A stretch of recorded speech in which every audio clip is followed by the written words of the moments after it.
هذا القرآن يوحدنا لطريق الخير يوجهنا الله تعالى أنزله ورسول الله معلم.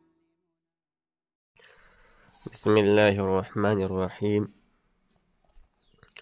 قال محمد رحمه الله: إذا أوصى لمواليه وله موال عاتقهم ولمواليه موال عاتقوهم كانت الوصية لمواليه دون موال مواليه. وفي السير الكبير: لو استأمن أهل الحرب على آبائهم لا تدخل الأجداد في الأمان، ولو استأمنوا على أمهاتهم لا يثبت الأمان في حق الجدات. قال محمد رحمہ اللہ، امام محمد رحمۃ اللہ نے ایک مسئلہ بیان فرمایا ہے کہ اذا اوصى لموالیہ، جب کسی نے اپنے موالی کے لیے وصیت کی، وَلَهُ مَوَالٍ عَاتَقَهُمْ،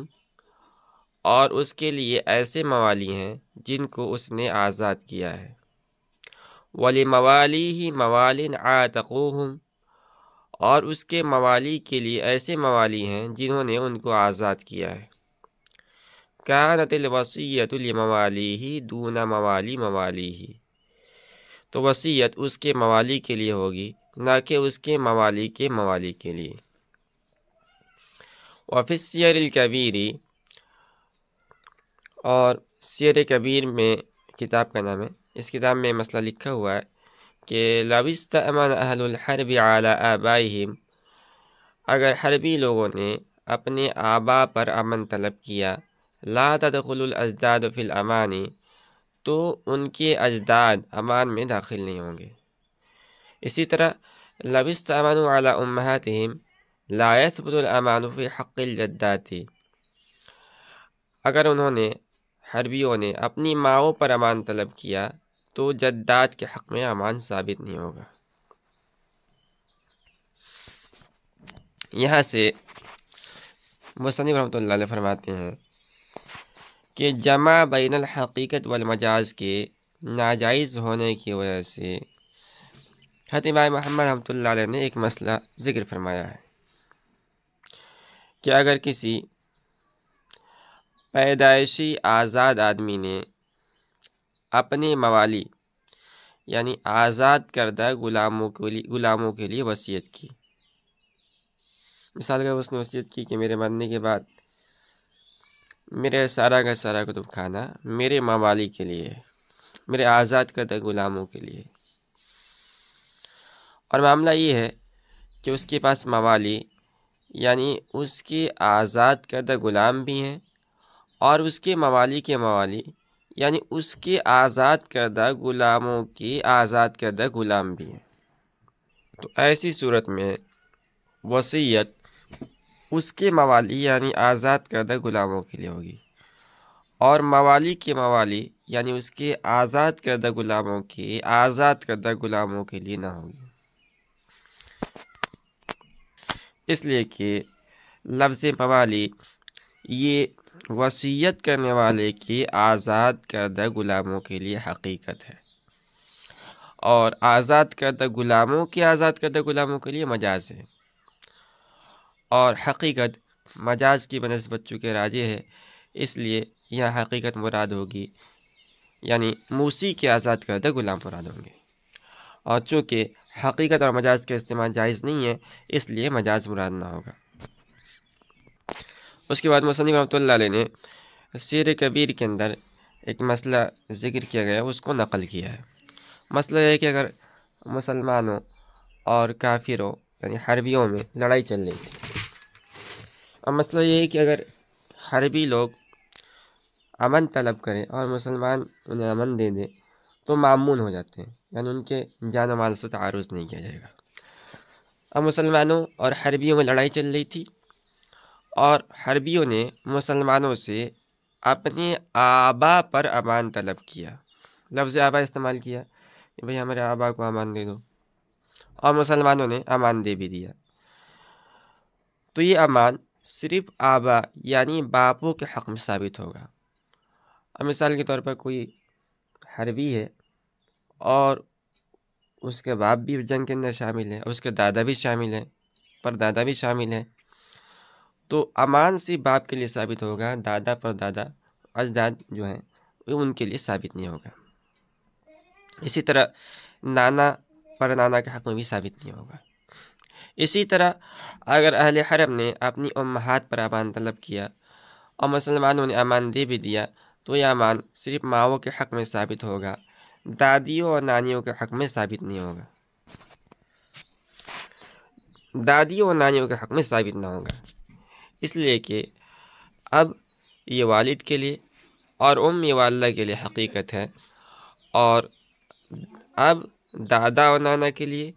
اور لفظ دادی اور نانی کے لیے مجاز ہے، اور امان طلب کرنے میں اب سے والد اور سے والدہ یہ بالاجماع مراد ہے۔ اب اگر اجداد اور جداد کو بھی مراد لے لیا جائے تو یہ جمع بین حقیقت اور مجاز لازم آئے گا، جو کہ ہمارے نزدیک جائز نہیں ہے۔ وعلى هذا قلنا إذا أوصى لإبكار بني فلان لا تدخل المصابة بالفجور في حكم الوصية، ولو أوصى لبني فلان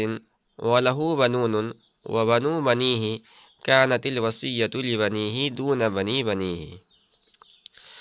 اور اسی اصل پر ہم نے کہا کہ جب کسی نے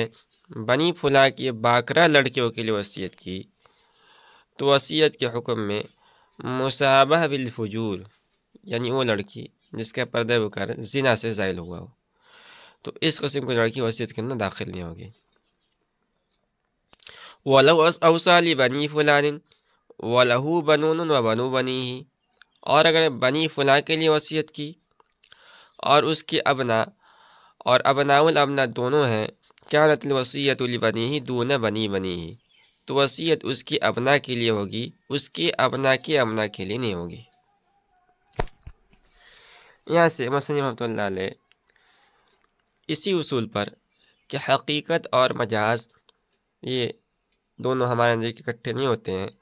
ایک مسئلہ بیان فرمانا ہے۔ کہتے ہیں کہ اگر کسی نے کسی باکرہ لڑکیوں کے لیے وصیت کی، مثال کے طور پر کہا کہ میرے مرنے کے بعد میرے مال کا 1/3 حصہ شاہد کی باکرہ لڑکیوں کو دے دیا جائے، وہ مصنف فرماتے ہیں کہ اس وصیت میں وہ لڑکیاں داخل نہیں ہوں گی جن کا پردہ بکارت گناہ کی وجہ سے، فجور کی وجہ سے، مثال کے طور پر زنا کی وجہ سے زائل ہو گئی ہے۔ اس کی وجہ یہ ہے کہ وہ لڑکی جس کی بکارت زنا سے زائل ہو گئی ہے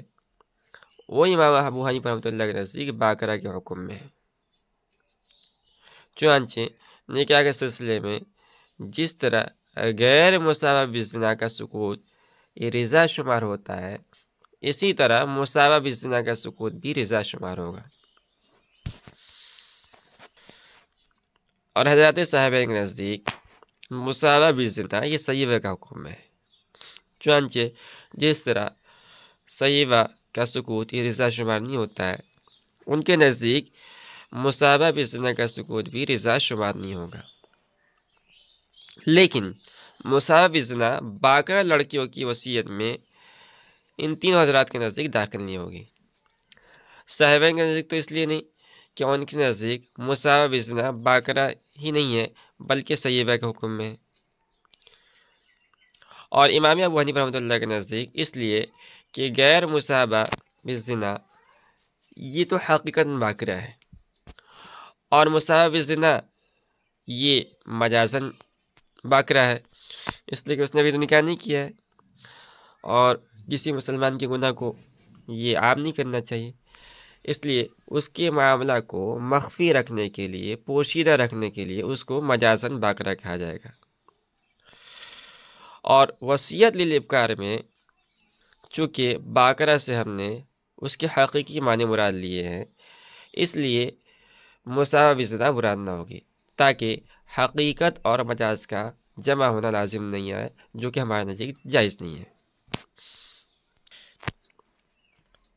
دوسرا مسئلہ بیان کیا مصنف نے کہ اگر کسی آدمی نے یہ وصیت کی کہ فلاں کے ابناء کے لیے میرے مال کا تہائی حصہ ہے۔ اور مثال کے طور پر خالد ہے، خالد کے بیٹے کے لیے وصیت کی۔ اب خالد کے بیٹے بھی ہیں اور پوتے بھی ہیں، تو یہ وصیت صرف بیٹوں کو شامل ہوگی، پوتوں کو شامل نہیں ہوگی، اس لیے کہ لفظ ابن یہ ولد کے معنی میں حقیقت ہے، اور ولد الولد یعنی پوتے کے معنی مجاز ہے۔ اور جب یہاں حقیقی معنی مراد لے لیا گیا ہے بالاتفاق، تو مجازی معنی مراد نہیں لیا جائے گا، تاکہ اجتماع بین الحقیقت والمجاز لازم نہیں ہے، جو کہ ہمارے نزدیک جائز نہیں ہے۔ قال اصحابنا لو حلف لا ينكح فلانة وهي أجنبية كان ذلك على العقد حتى لو زنا بها لا يحنث۔ ہمارے علماء احناف نے ایک مسئلہ بیان کیا ہے کہ اگر کسی نے قسم کھائی کہ فلاں اجنبی عورت سے نکاح نہیں کرے گا، تو یہاں لفظ نکاح یہ عقد پر محمول ہوگا، یہاں تک کہ اگر اس نے اس کے ساتھ زنا کیا تو حانث نہیں ہوگا۔ یہاں سے مسلم رحمۃ اللہ علیہ ایک اور مسئلہ بیان فرما رہے ہیں، اور اسی اصول پر متفرع یہ مسئلہ کہ امام ابو حنیفہ رحمۃ اللہ کے نزدیک حقیقت اور مجاز کا اکٹھا کرنا جائز نہیں ہے۔ مسئلہ یہ ہے کہ اگر کسی آدمی نے قسم کھا کر کہا کہ میں فلاں عورت سے نکاح نہیں کروں گا، اور فلاں عورت اجنبی ہے، مثال کے طور پر راستے میں جا رہا تھا، ایک عورت بیٹھی ہوئی تھی، اس نے اس کو دیکھا اور اچانک سے قسم کھا لیا کہ میں اس عورت سے نکاح نہیں کروں گا، تو مصنف فرماتے ہیں کہ یہ قسم عقد نکاح پر محمول ہوگی، یعنی یہ کہا جائے گا کہ اس کی مراد، اس کا مطلب یہ ہے کہ یہ اس اجنبیہ سے نکاح نہیں کرے گا۔ مصنف فرماتے ہیں کہ اگر اس آدمی نے اس عورت کے ساتھ زنا کر لیا تو وہ حانث نہیں ہوگا۔ کیوں؟ اس لیے کہ لفظ نکاح یہ وطی کے معنی میں حقیقت ہے اور عقد کے معنی میں مجاز ہے، اور یہاں عقد کے معنی مراد لے لیا گیا ہے، تو اب وطی کے معنی مراد نہ ہوں گے، کیونکہ اگر وطی کے معنی میں مراد لے لیا جائے تو یہ جمع بین حقیقت و مجاز جمع گا، جو کہ ہمارے لیے جائز نہیں ہے۔